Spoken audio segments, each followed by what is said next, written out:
The thing that I find incredibly valuable at Meet the Teacher Night or open house is the energy that you get from being there. And for these nights, you're not actually sitting down and talking to the teacher about your child. You're literally just walking through your child's schedule, going from class to class, and you sit there and listen to a presentation where they talk about like, oh, these are the expectations of the class. This is what you can expect from homework. And then sometimes they give you a little insight about themselves. So open house is not just about meeting the teachers, but it's about stepping into my child's world and feeling the energy that they feel for most of their days during the week. And when you walk into a teacher's classroom, you're not just seeing posters and seeing desks, but you're getting a complete feel for the energy of the room and the teacher themselves. There was one classroom that I walked into, and at the front of the classroom, he had a picture of Macho Man.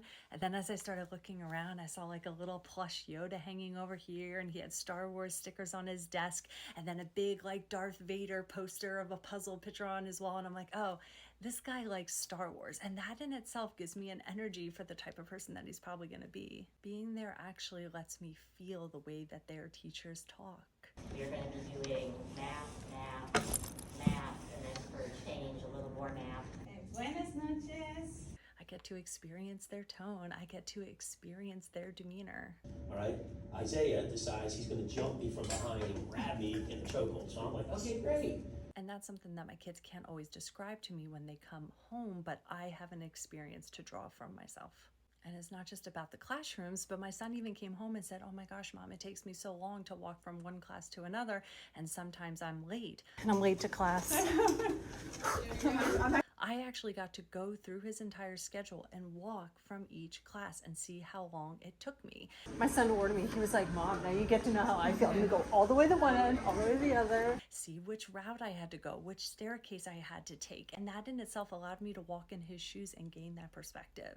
And for him, this is what it feels like every day. And that's energy too. That is stepping into his shoes and experiencing it firsthand. So even though open houses aren't about sitting down with the teacher and talking to them one-on-one about your child, I find these nights equally as valuable. It's about something bigger for me. It's really about connection. And when my kids come home and talk about their day, I can visualize it. I see the way the chemistry teacher kind of geeks out and smiles when she talks about things that she's passionate about. I see the way that the physical ed teacher gets really passionate and excited and tells really cheesy jokes. I can see walls that are distracted and full of a lot of clutter and have a lot of different quotes and things for me to read that keep my eyes moving. I've been able to feel the energy, to feel the atmosphere, and to feel the pace of their world. And that's why I go, because it helps me to connect to them in a way that I couldn't if I didn't show up.